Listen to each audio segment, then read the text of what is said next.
Live from KSAT 12. Good Morning San Antonio starts right now. Hello, good morning. It's Wednesday, November 9th. That's right. We'll get a check on weather and traffic in just a couple of minutes. But first, that's right. We'll go ahead and begin with our local election coverage. Now, there were some big races we were watching last night, so let's look at some of those results. So here's today's election edition of 9 at 9. ABC News projects Republican Governor Greg Abbott as the winner in his race against Democratic challenger Beto O'Rourke. After a tough fight to turn Texas blue, O'Rourke wasn't able to secure enough votes. This will be Abbott's third term in office. Bexar County will have its first new county judge in 2 decades. Democrat Peter Sakai defeated Republican challenger Trish DeBerry. Sakai will have big shoes to fill after Nelson Wolff announced his retirement last year. Democrat Joe Gonzalez will keep his position as Bexar County District Attorney after defeating Republican Mark LaHood. Gonzalez was first elected in 2019 after defeating Mark's brother and then incumbent Nico LaHood. Incumbent Republican Dan Patrick has won his 3rd term in office. He defeated Democrat Mike Collier. Patrick was first elected to the Lieutenant Governor's office back in November of 2014. Incumbent Republican Ken Paxton also won a 3rd term in office despite his tenure being clouded by legal troubles. He defeated Democrat Rochelle Garza. Paxton was first elected in November of 2014 when he replaced now Governor Greg Abbott. Incumbent Democrat Henry Cuellar held on to his seat as U.S. Representative for District 28. He defeated Republican Cassie Garcia. Cuellar has held his position for almost 20 years. The 28th District covers a strip in South Texas, starting in the eastern outskirts of San Antonio and ending at the U.S.-Mexico border. Texas House District 122 has a new representative in Republican Mark DeRazio after he defeated Democrat Angie Aramburu. DeRazio will replace longtime Representative Lyle Larson after he decided to leave office after 6 terms. DeRazio is a business owner and served as a Republican precinct chair for 3 decades. Texas House District 122 covers parts of northern and northwestern Bexar County. Congressional District 35 has new representation in Democrat Greg KSAT after he defeated Republican Dan McQueen. KSAT is a former Austin City Council member and replaces Lloyd Doggett after Doggett was drawn out of the district when the new congressional maps were drawn. District 35 includes portions of Bexar County, then strips of Comal and Hays counties, a portion of Caldwell County, and portions of southern and eastern Austin in Travis County. State Senate District 24 has a new senator in Republican Pete Flores after he defeated Democrat Kathy Jones Hospit. Flores will replace Republican Dawn Buckingham after she ran and won another race. Flores is a former state senator. District 24 serves several counties, including Bandera, Gillespie, and Kerr County. And that's today's 9 at 9. And to find the full list of election results from last night, just head over to KSAT.com. Later this morning, we are expected to get an update from local election officials. There is a press conference planned for 11 a.m., and we're going to have the latest on the news at noon. Outside with live cam, 73 degrees at San Antonio International, which you see there at the center of your screen. Ms. Mia Montgomery joins us here in the 9 o'clock newscast. Good morning. Good morning. Yeah, it's a little muggy out there this morning. Definitely a day to keep the hairspray close by. We've got all of that moisture in place still, a lot like what we've seen over the past several mornings. It's just a very gloomy start to the day. So as we take a look at those dew points, which again is how we measure that moisture here at the surface, very elevated in the upper 60s. So you can definitely feel that stickiness when you do step outdoors. That is why we have been able to find a couple of light showers, some pockets of mist out there as well. Likely still finding some of that activity up near the Kerrville area. You can see some reduced visibility there and stretching down Highway 90 out in Uvalde as well. Most of us are pretty quiet out there on the radar, but we do have a few very isolated small showers that continue to push farther up to the north, especially close to Medina Lake, stretching back over to Concan in northern Uvalde County as well. A couple more isolated spots of rain can't completely be ruled out through the morning and even into the afternoon. But I do think it's even more on a stray isolated basis as we see some of that cloud cover break up by the later portions of this afternoon, helping those temperatures climb into the upper 70s and low 80s. So overall, it is still going to be a warm and muggy day today. Copy and paste those conditions into our Thursday. But on Friday, we see our next cold front arrive. Not only is this going to give us a chance for some scattered showers, perhaps even a couple of thunderstorms, but also bring us some much cooler air for this weekend. So we'll get you a full look at what we're expecting with that pattern change. But first, let's send it over to Stephen for a check at the traffic. Thank you, Mia. Going to be chilly, and I will be making chili as well this weekend. So that's on the menu. But right now for traffic, we got to get through this Wednesday morning, and things look a lot better than where we originally left them. Let's give you that wide look at TransGuide now. US 90 at Military, just quiet roadways. The morning commute has dwindled down, and we can breathe a sigh of relief. A lot of folks have probably already arrived to their destination, but just be on the lookout. There are still some problems that remain. And one of those actually happens to be right over here near the northeast side as you approach 35, that interchange. 35 southbound at 410. You see a little bit of a buildup taking place out there. Just not a good area to have a problem because 35, one of the busiest corridors around. So we know a lot of people travel through there, especially in those southbound lanes. But giving you a wide look at the map, again, things look a lot better than at what we saw earlier at 8:30 in the morning. Commute has dwindled down, but just remember to drive safe. We'll get you one last look there at TransGuide 35 at US 90 as that shot. We'll see if our friends at TransGuide can move the camera around, but it doesn't look like everywhere else, or it does look like everywhere else. Things are moving along just fine. Mark, stuff? Stephen, thank you, sir. In your morning headlines, someone in California is $2 billion richer before taxes, plus the latest on Tropical Storm Nicole and thousands upon thousands of layoffs at Facebook's parent company. But first, we start with the midterms, where we are still waiting for results for key races across the country. Max Massey joins us live in the studio. Hey, good morning, Max. Hi, Max. Good morning, guys. Well, first and foremost, I want to give a huge shout out to our entire KSAT crew. Election day, for those who don't know, is always chaotic. I've watched Steve and Stephania did an amazing job. Our panel, never a dull moment. I tweeted out some pictures of Molly Cox and the crew out there. Yeah. So fun. But guys, election day is still kind of not over. We still have these really instrumental races we still don't have results on. And that's going to determine who's going to control the House and the Senate for the next 2 years. That being said, so many intriguing races across the country, especially when it comes to those Senate seats. So let's start in Pennsylvania. ABC News calling Democrat John Fetterman as the winner of Pennsylvania's open Senate seat. He defeated Mehmet Oz. Now Fetterman, the lieutenant governor, defeating the Trump-backed Republican Dr. Oz after those mega endorsements from Oprah, former President Obama, and President Biden. So Pennsylvania, obviously seen as a key state for Democrats in that battle of control of the Senate chamber. But other elections, they are far from done. Elections like we're seeing in Georgia. If you can hang in there a little bit longer. We always knew that this race would be close. And so here, that's where we are. So you just heard from the two candidates in Georgia. We had the Senate Democrat Raphael Warnock locked in with his neck-and-neck race for re-election, taking on Republican challenger Herschel Walker. If neither Walker nor Warnock get 50%, they have a runoff election that is set for next month. Also seeing tight races in Arizona, Nevada, Wisconsin, and of course, Georgia, like we just told you about. Here's the thing, they could take days, if not weeks, to decide, leaving the balance of power in Washington still up in the air.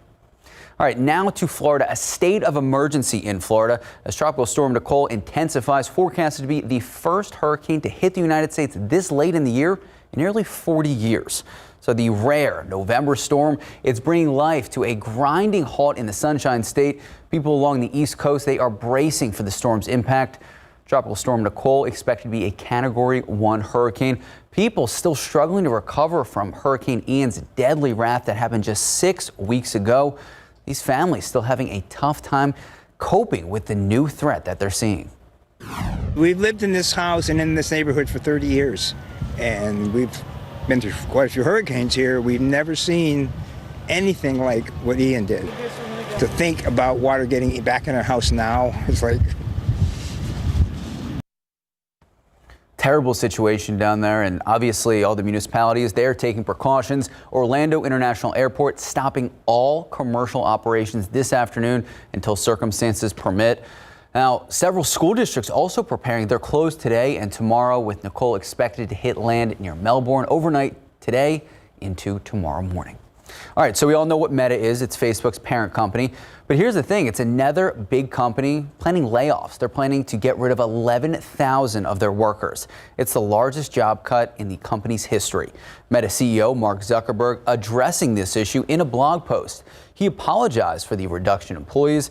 Meta ad sales have been affected by various issues, including privacy changes and competition from their rivals like TikTok. Last month, Meta posted its second quarterly revenue decline. They say that its profits about 50% of what they saw last year. And last year, Meta was worth more than $1 trillion. Now it's worth just a quarter of that. Well, here's the thing. The lottery. Everyone probably played it. If you're watching, you're probably upset you didn't win $2 billion. But here's the thing. Someone did. Someone bought a ticket in Southern California, and they are America's newest billionaire. The winning ticket for the jumbo jackpot, $2.04 billion, sold in Altadena, just north of Pasadena. And the store's owner, he also gets a prize. He's going to get $1 million just for selling that ticket. He's got a good story, too. He's come to the United States from Syria in the 1980s, searching for a better life. What are you going to do with that money? I'm going to spend it on my kids and my grandchildren. I have almost 11 grandson. And just from the sales here in California of Powerball tickets related to this growing jackpot, we raised a record $153 million and change for California public schools. So the winner is yet to come forward, but under California law, they cannot stay anonymous. Oh. And I know everyone asks, and we put it in the intro, Mark, you know, $2 billion on paper. Right. But if you take the lump sum, and then, of course, the government gets their pay because, you know, they get about $758 million, which I wouldn't complain about. No. Right. I read an article yesterday that said if you can afford to, they really suggest in long term going with the annuity over 20 plus years. But most people take the lump sum. Yeah. When I win $2 billion, Mark, I'll take your advice. Okay, good. And then you can tell me I was wrong later, too. Breakfast for everyone. Yes, that's right. We'll take it. He's going to own a Denny's by then. Thank you, Max. Thanks, guys. 909, 73 degrees. And we have a new Science with Sarah this morning. Sarah Spivey joins us now from Stahl Elementary with a little preview. Good morning, Sarah. Hey, good morning, guys. We're so excited. We're here with the second graders of Stahl Elementary, and we say, good morning, San Antonio. Today, we are going to be making a thermometer out of a Topo Chico bottle and some clay. So we're so excited. Are you guys excited? Yeah!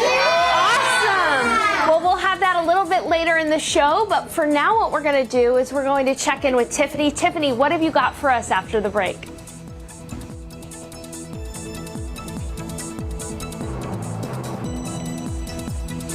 Good morning, Sarah. This is my favorite time of the year. Just check it out. Thousands of holiday stockings are being put together for deployed service members and veterans.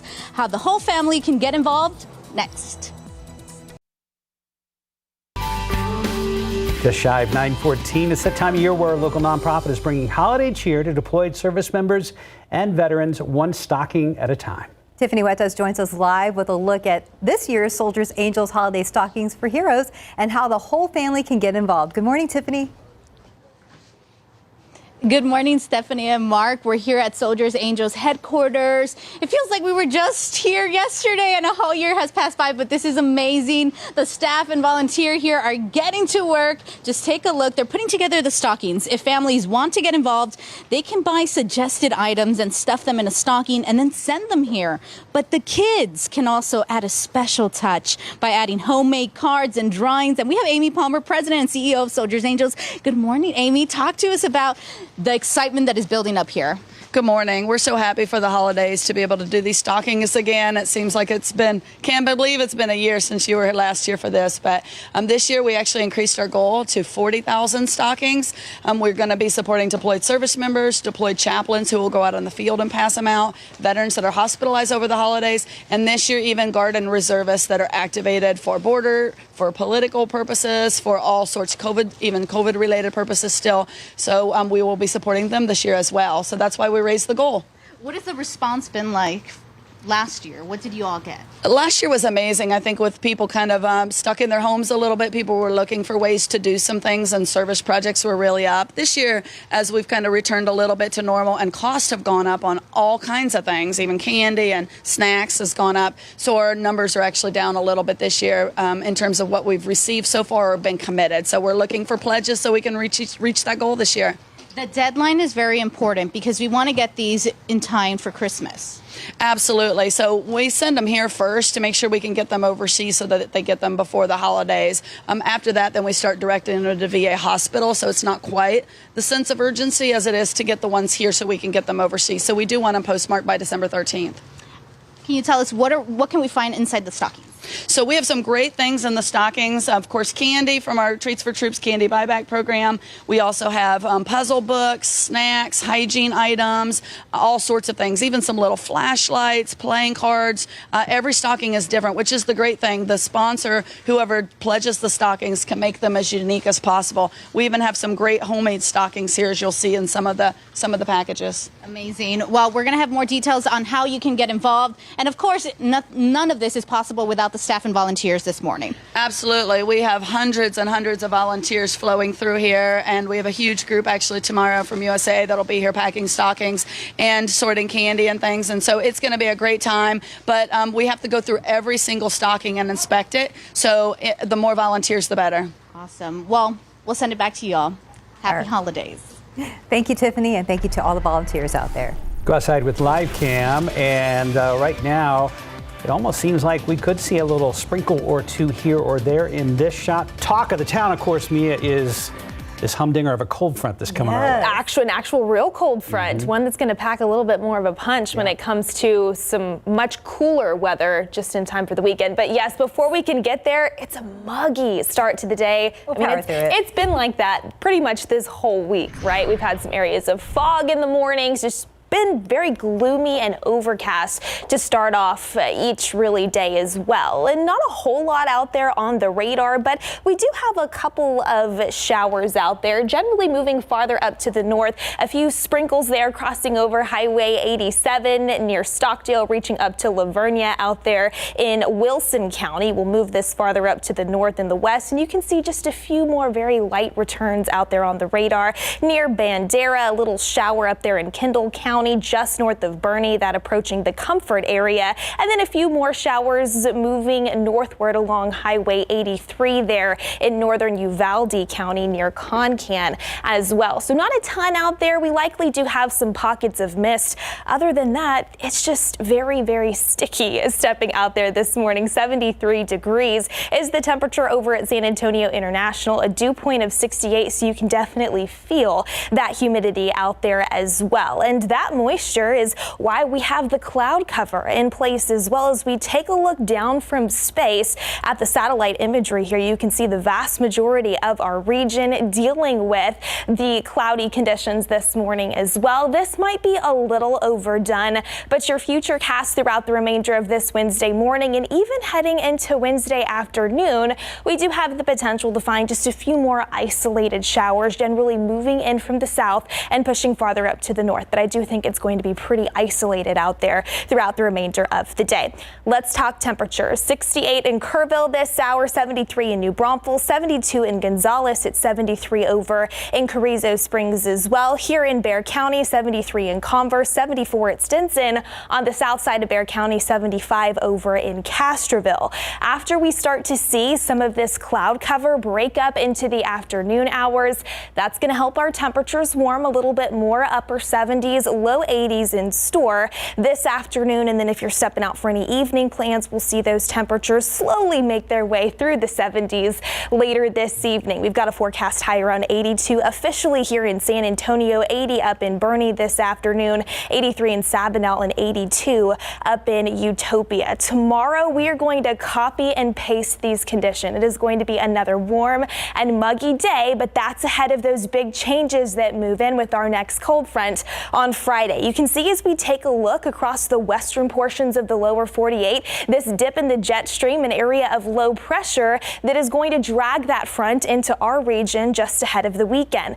Take a look at temperatures. 36 in Salt Lake City this hour, 33 up in Boise, Idaho. It is below 0 degrees in parts of Montana here this morning. That area of low pressure will continue tracking eastward over the next 48 hours. It's still a warm and muggy start on Friday, but as we see that front move in sometime between mid-morning and into the afternoon, we've got about a 40% potential for some scattered showers and a couple of thunderstorms. An isolated one or two of which could potentially sit on the stronger side. If we do find a storm that requires some extra attention, we'll need to monitor for some gusty winds, but that is definitely the lower of the concern. The biggest thing is going to be that cooler air that filters in. It'll be pretty windy Friday and into Saturday, but definitely sweater weather. We'll wake up in the 40s and highs in the upper 50s and near 60 this weekend. So a drastic change for sure. We've been waiting for this. I know. I'm excited. We are too. Good. We are too. Thank you, Mia.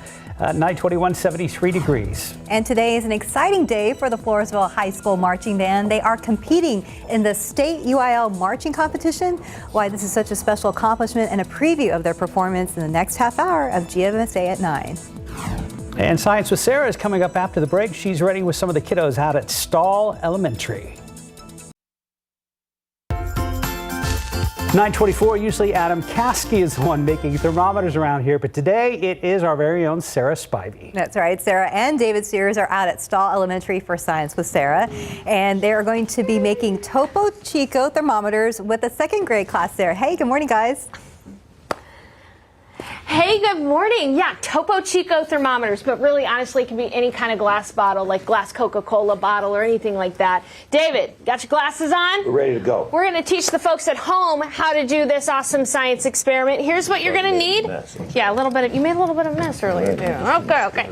So we need a Topo Chico bottle, or really any glass bottle will work with a long neck. You need 3/4 cup of water, 1/2 cup of rubbing alcohol, a clear straw, modeling clay, and food dye, preferably red because it looks like a thermometer. Okay, so here's what we're going to do. In your Topo Chico bottle, add 3/4 cup of water. Yep, just like that. Just like this? Yeah, man, these second graders are doing great. They're being nice and quiet for us. It's awesome. You can hear the water. All right, put the rubbing alcohol in there. David? I don't like making messes. You know me. Yeah, you are very good at making messes.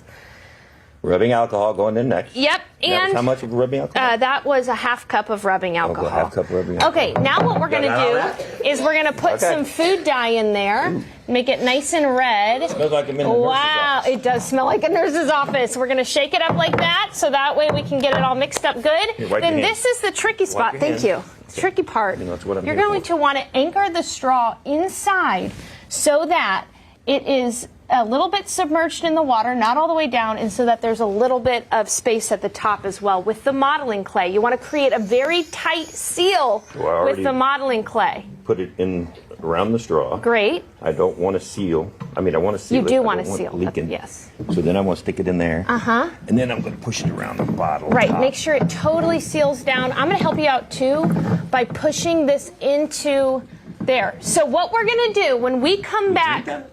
We do not drink it. That's also something. This is rubbing alcohol in it. Don't drink it. We're going to come back. We're going to test out these awesome second graders and their thermometers that they've made. We'll be back after the break.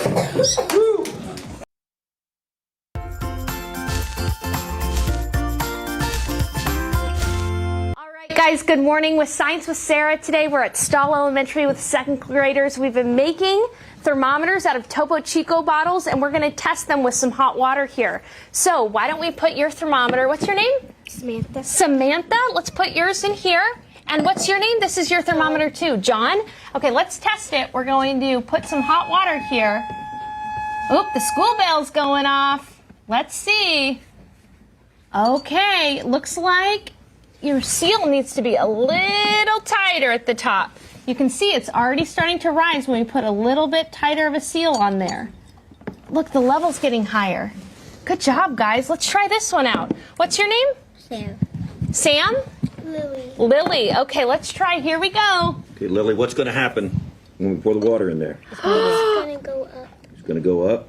It's going up. Do you see that, Lily? When you put the hot water on there? Look at that, Lily. It's hot. That's awesome. Okay, let's test you guys' thermometers out. That was great. Let's try this one. What's you guys' name? Tyson. All right, here we go. Let's make sure the seal is tight. When we made the seal tighter, you saw how it went up? It's going up a little bit. Wow, look at that. Okay, let's try some other ones. What's your name? Tyson. Tyson. Tyson, tell Adam Caskey that he's got nothing on us. just tell him. Look in the camera right there and say, Adam, you got nothing on us. This is how you make you a got thermometer. nothing on us. This is how you make a thermometer. Well, look, it's already going up. Oh, look at that. Look at that. Look at that. Whoa. Y'all see this? That was a tight seal. Good job. What do you think, Nice. That since it was really, really hot, that we put a lot of water that it went all the way up in here. Yeah. So that's how it works. Look at that. Went all the way Way up to into go. the molding there. All right. Okay, what's your name? Great. James. Get out of the way. James? Charlie. All right, let's do this. Let's see. How's your seal, guys? Tight seal? So again, this is a great way to troubleshoot this experiment too. As you make the seal tighter, the air has nowhere to escape, so the water goes up the thermometer. Cool, huh, See how guys? fast that went up? It's like a day inside. Hey, what's like? It's all hot in here now. Hey, it's staying up there. Huh? That's how hard it is. It's staying up there. Yeah. Very. So what does that mean? Your seal is really good, right? Yep, very tight. So y'all did great on that one. Look at that. Wow. Thanks for the money. Don't tell them that. Money? Oh my goodness. Don't All right. give away our secret. So, what's your name? Wally. Nice to meet you. Let's try this thermometer. See how tight that seal is. It's very tight.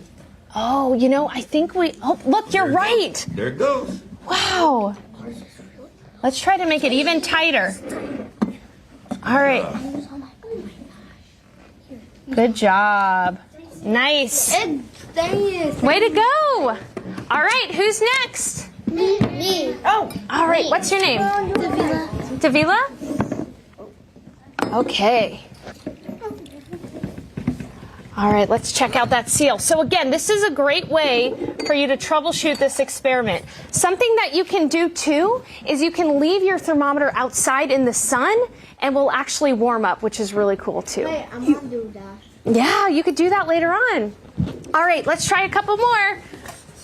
All right, what's your name? Hannah. Hannah and? Kaden. Kaden. Okay, let's try your seal. Looks like a pretty good seal there. Ours is already right. Yo, look at that. Oh my goodness! Wow. It might even go all the way to the top. Let's see what happens if we make it go all the way to the top, huh? It can't. Will it go? Oh! Oh! Cool! What do you think of that? It's cool. Cool. That worked out, huh? So that means it's like 100 degrees. It's warm in It's here. slowly going down. This looks like a pretty tight seal as well. Because the water's getting cool, right? Because the water's not on it anymore, the steam water. Let's make it go all the way to the top. How does that sound? Look at that. Wow.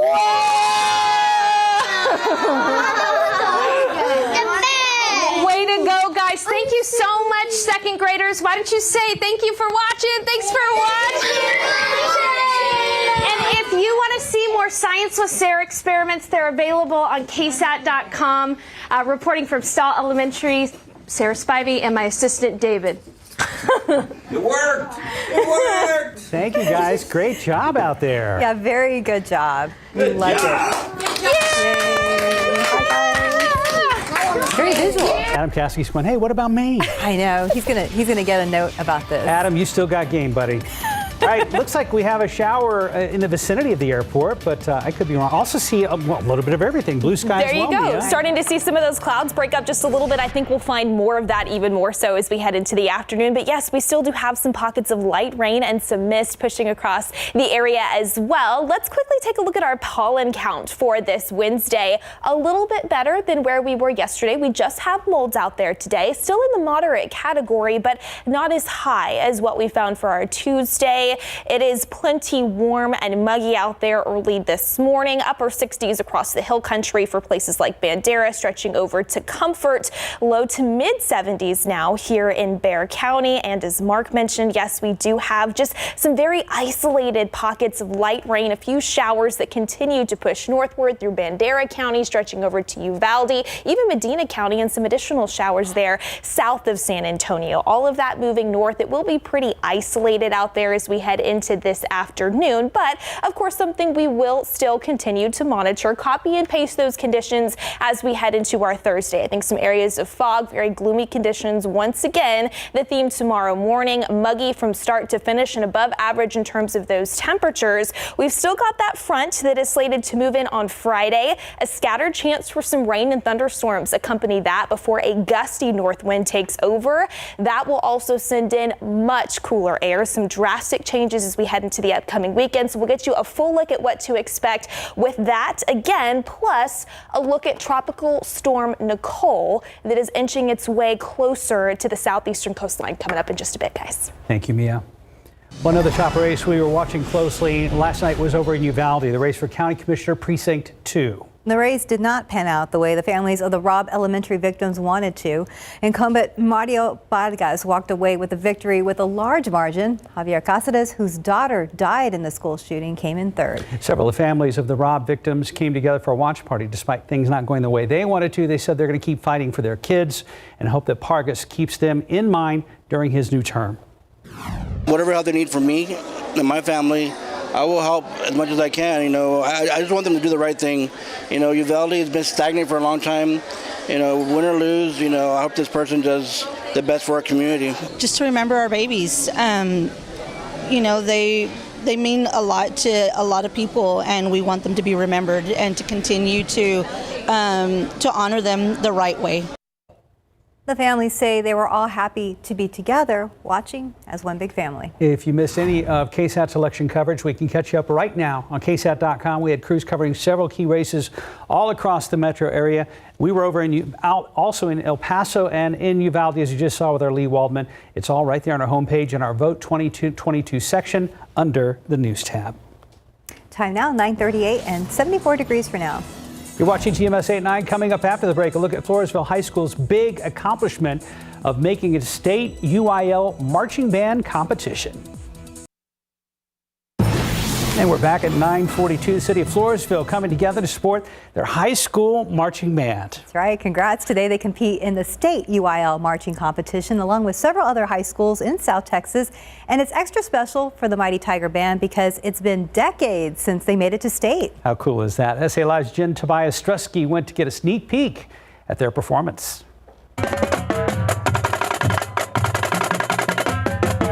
The excitement is just beyond anything I could imagine.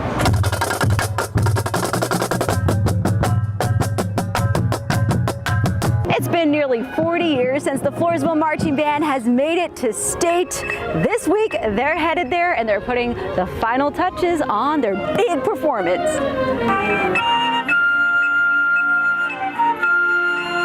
Honestly, I think the reason that we had the success this year is just the grit the kids have. Their devotion and dedication to what we're doing is just beyond anything I could have imagined.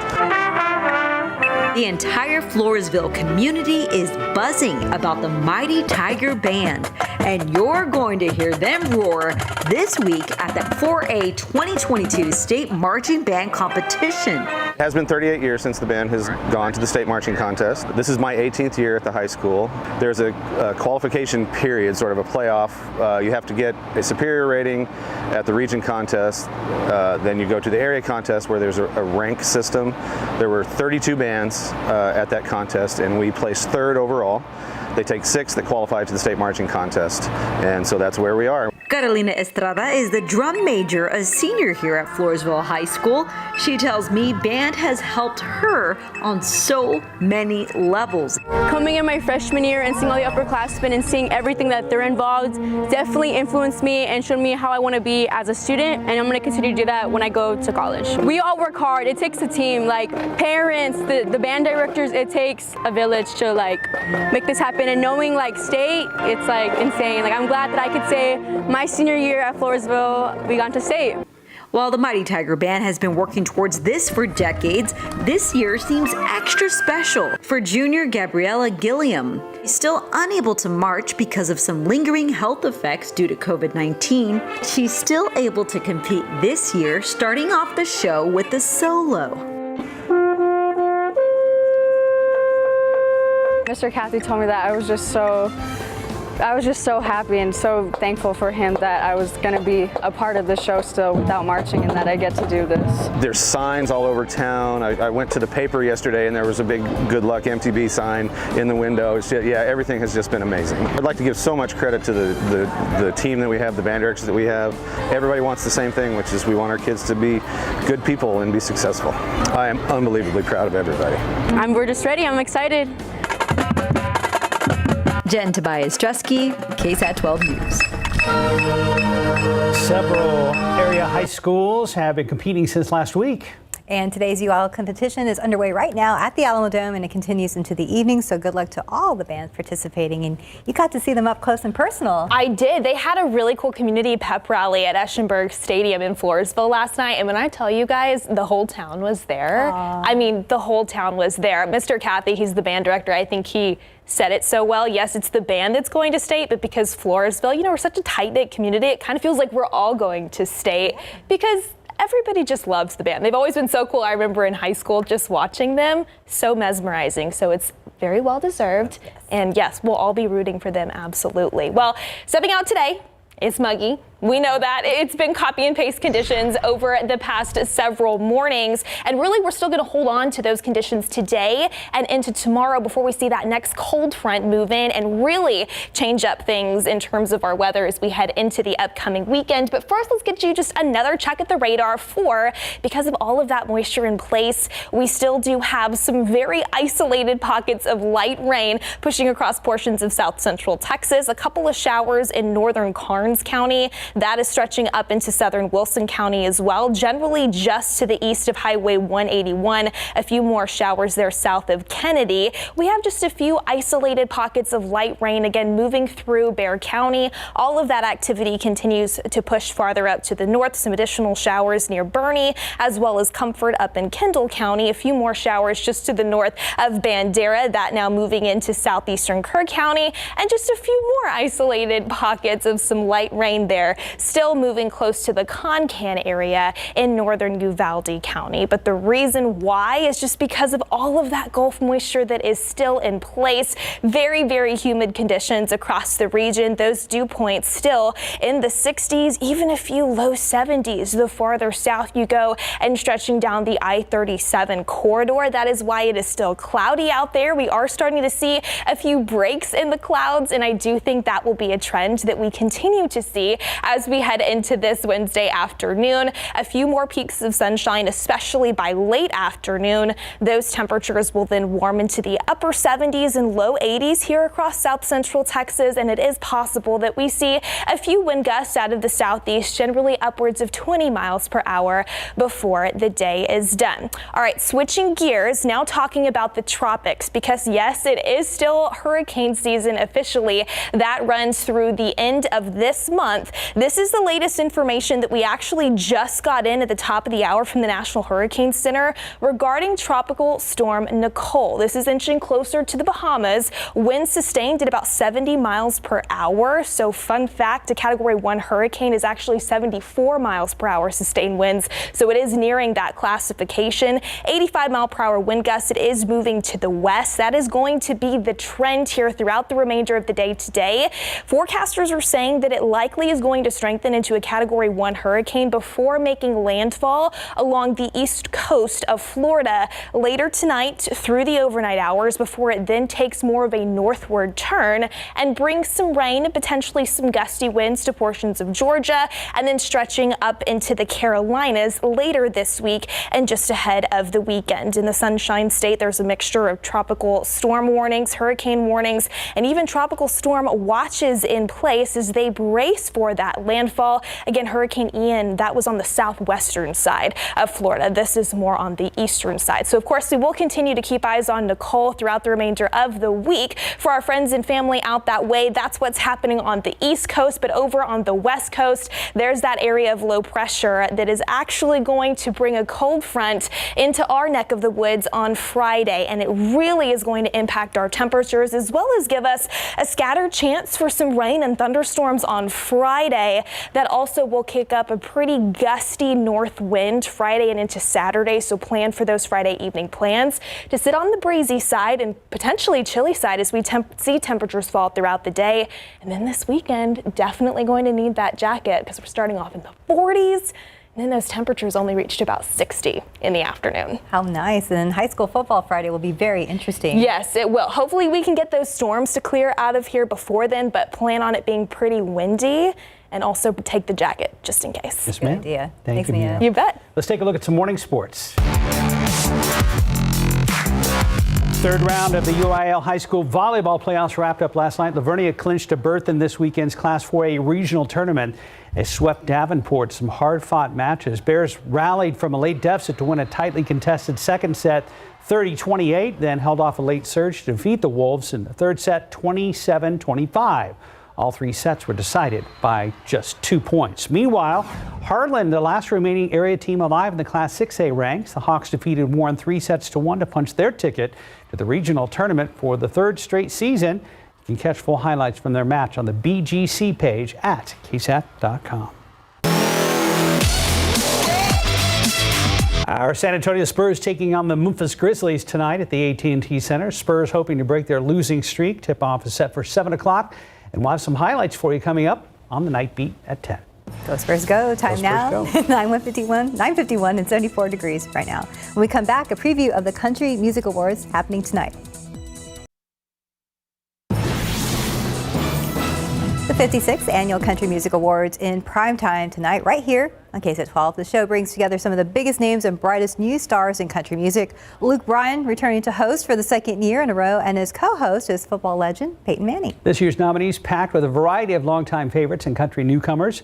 Lainey Wilson leads with 6 CMA nominations, including Album of the Year and Female Vocalist of the Year. And coveted Entertainer of the Year category stacked with superstars: Miranda Lambert, Carrie Underwood, Luke Combs, Chris Stapleton, and Morgan Wallen. And you can watch the CMAs tonight at 7, followed by the Night Beat.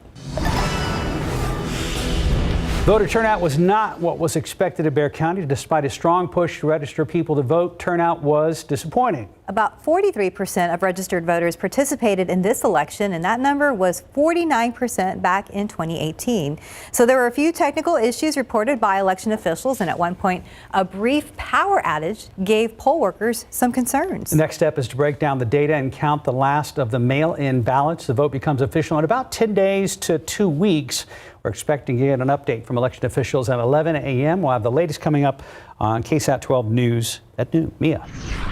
All right, well, let's get you one final look at the radar out there here this Wednesday morning. Still do have just a few isolated showers that continue to work their way northward. It is still a bit cloudy out there. Temperatures in the upper 60s, low to mid 70s here in the Bexar County area. We will see that cloud cover break up just a little bit more as we head into this afternoon, helping those temperatures climb. Upper 70s, low 80s in store. It is still going to be plenty humid out there throughout the remainder of the day. More of the same tomorrow. A few sprinkles possible in the morning, and then a slightly better chance for some needed rain Friday before we see that cold front bring in some cooler air for the weekend. Thank you, Mia. Hey, heads up from SAPD. There's going to be some SWAT training happening in downtown San Antonio from 10 a.m. to 2 p.m. That's right. It's going to require SWAT officers to be riding on mounts outside of the helicopter in and around the downtown area. So just so you know, have a great day, guys.